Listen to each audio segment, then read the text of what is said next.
প্রধানমন্ত্রী তারেক রহমানের প্রথম এই বিদেশ সফরে মালয়েশিয়া এবং চীন যাওয়া কে নিয়ে ভারতীয় গণমাধ্যম যেটি বলছে যে বাংলাদেশে পররাষ্ট্রনীতির নতুন অগ্রাধিকার হিসেবে তারা এটিকে দেখছে। আপনি কি মনে করেন যে এই যে কূটনৈতিক ঐতিহ্যের বাইরে গিয়ে যে মালয়েশিয়া এবং চীন সফরে যাওয়া, এটি কি বাংলাদেশের এই সরকারে বিশেষ করে যে সবার আগে বাংলাদেশের নীতির প্রতিফলন, নাকি অর্থনৈতিকভাবে বা বাস্তবতার নিরিখে এই সিদ্ধান্ত নেওয়া হয়েছে? মানে ঘটনা যাই হোক, এটার ফলাফল বোঝা যাবে আরও 1 মাস পরে। কিন্তু মালয়েশিয়াতে যেভাবে উনি গেলেন, যে দৃশ্য আমরা দেখলাম, এটা আমাদের ভালো লেগেছে।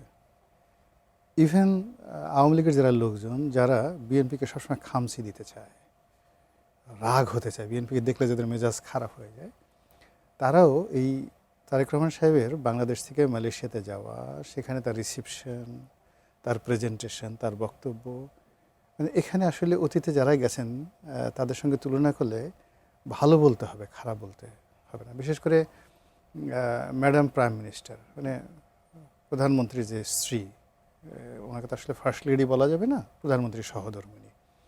তো তার সঙ্গে মালয়েশিয়ার প্রধানমন্ত্রী, তার যে স্ত্রী, তার যে রসায়নটা, এটা আমাদের আসলে খুব ভালো লেগেছে এবং এটা রাজনীতিতে খুবই গুরুত্বপূর্ণ একটা ভূমিকা পালন করবে।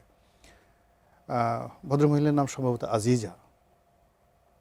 তো আজিজার আমাদের এশিয়াতে ওনার মতো তো ডিপ্লোম্যাটিক ভদ্রমহিলা, এশিয়া কেন সারা ওয়ার্ল্ডেই, মানে যাকে বলে ওনার মতো এত সংগ্রামী ডিপ্লোম্যাটিক মহিলার দ্বিতীয় জন্যে। আপনি জানেন যে উনি অনেকদিন উপপ্রধানমন্ত্রী ছিলেন এবং উনি এই আনোয়ার ইব্রাহিম যতদিনে আমার গা কাটা দিচ্ছে, আর যতদিন জেলে ছিলেন, পুরো সময়টা স্বামীর পক্ষে মাঠে থেকে প্রবল প্রতিদ্বন্দ্বীদের বিরুদ্ধে লড়াই করেছেন।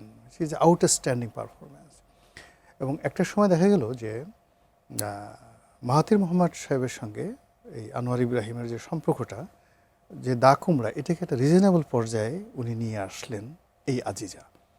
ফলে ওখানে তিনি বয়স্ক, যথেষ্ট বয়স্ক, এবং তার সঙ্গে জুবাইদা রহমানের যে অ্যাটাচমেন্টটা, মানে মনে হলো যে একজন মা তার সন্তানকে যেভাবে স্নেহ করেন, ওইভাবে স্নেহে তার সঙ্গে দেখলাম। যে এটা আমার কাছে মনে হয় যে রাজনীতিতে যদি তারেক রহমান সাহেব টিকে যান, জুবাইদা রহমান সাহেব টিকে যান, তাহলে এই রিলেশনটা আনোয়ার ইব্রাহিমের সঙ্গে তারেক রহমান সাহেবের সঙ্গে যতটাই সম্পর্ক, তার সাথে আজিজার সঙ্গে জুবাইদা রহমানের যে সম্পর্ক, এটা রসায়নটা আগামীতে বাংলাদেশ মালয়েশিয়া সম্পর্কের ক্ষেত্রে বেশি গুরুত্বপূর্ণ ভূমিকা পালন করবে। This is one.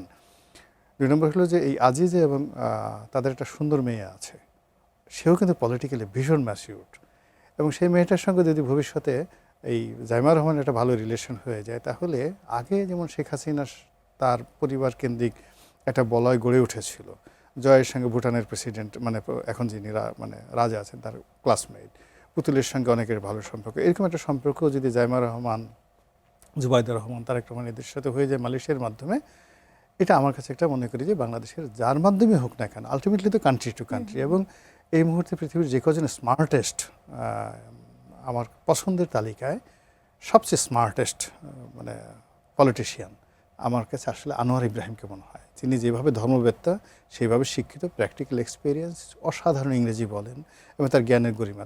তার সঙ্গে তারেক রহমান সাহেবের যে কোনো বৈঠক, সেই বৈঠকে তারেক রহমান সাহেব ওখান থেকে অনেক কিছু শিখে আসতে পারবেন। কয়জন লোক পাঠালেন ডাজ নট ম্যাটার, কিন্তু আমাদের দেশের একজন রাষ্ট্রনায়ক হিসেবে তিনি এরকম একজন লোকের সাথে গিয়ে তার রাষ্ট্রীয় প্রোটোকলে 24 ঘন্টা থেকেছেন। এই 24 ঘন্টা তিনি যা কিছু শিক্ষা গ্রহণ করবেন, এটা আমাদের মনে করি যে ওনাকে আগামীর দিনে উনি জাতিসংঘে যাবেন, পরবর্তী বিদেশ ভ্রমণ যাবেন, এবং এই ভ্রমণটা করার ফলে তার যে কনফিডেন্সটা বেড়েছে, এই কনফিডেন্সটা না বাড়িয়ে তিনি যদি প্রথমে সরাসরি দিল্লি যেতেন বা সরাসরি চীনে যেতেন, আপনারা তো জানেন না, আমরা যারা মানে পলিটিক্স করে আসছি, প্রথম যখন আমাদেরকে কেউ স্যালুট দিয়েছে, ইটস এ ডেঞ্জারাস থিং, আমাদের হাত পা কাঁপে। হ্যাঁ, পুলিশ দিল বা আর্মির স্যালুট দিল। আমি তো কী বলবো, যখন বঙ্গভবনে গেলাম, এই আমার পাশে একজন মেজর সাহেব আছেন, তো ফার্স্ট করলো কি, এরকম আমার একটা দামি গাড়ি বড় ছিল, পোশাক আশাক ছিল, তো ব্রিগেডিয়ার সাহেব হয়তো মনে করছে যে I am going to be minister, মানে সেদিন মন্ত্রীর শপথ হবে। তো আমি এমন পোশাক আশাক ভাবসাব নিয়ে গেছি, উনি মনেই করেছেন যে আমি আসলে মন্ত্রী হয়ে যাব। সে 2009 সালে বঙ্গভবনে সে আমাকে এমন জোরে একটা দোতলা স্যালুট দিল। নর্মালি হাত দিয়ে পা দিয়ে ব্রিগেডিয়ারে দেয় না, তাদের এরকম হাত উঠায়। আমার কাছে মনে হলো যে আমার সাথে আমার চাচা ছিলেন, তিনি, আমি মন্ত্রী হই না কিন্তু উনি ধর্মমন্ত্রী হলেন, উনি অন্তত 4 থেকে 5 গজ দূরে লাফ দিয়ে চলে গেছে। বাবা, কাজটা হলো কি? হ্যাঁ এই আমাকে এইভাবে দিল কেন, এরকম দরকার ছিল কি? তো হয় কি এরকম প্রোটোকলের মধ্যে পড়লে ওই যে প্রধানমন্ত্রী হাঁটছে পার হাঁটছে, ওই যে ভো ভো করে ধরেন সামরিক মিউজিক বাজছে, তারপর শেষে ওই যে তলোয়ার হাতে তলোয়ার দিয়ে তার সামনে সামনে এগুলো করছে, এই জিনিসগুলো অ্যাবজর্ব করা কিন্তু এত সোজা নয়। তো মালয়েশিয়া থেকে তিনি যেটা অ্যাবজর্ব করে গেলেন, চীনে গিয়ে দেখবেন যে সেটা মানে যাকে বলা হয় এটা তার জন্য বেটার হবে। আর একটা কথা বলে কাজে শেষ করে দেবে দিচ্ছি। সেটা, হ্যাঁ জি। হ্যাঁ, আরেকটা বলে দিচ্ছি যে এটা কত ডেঞ্জারাস, মানুষজন হাসবে।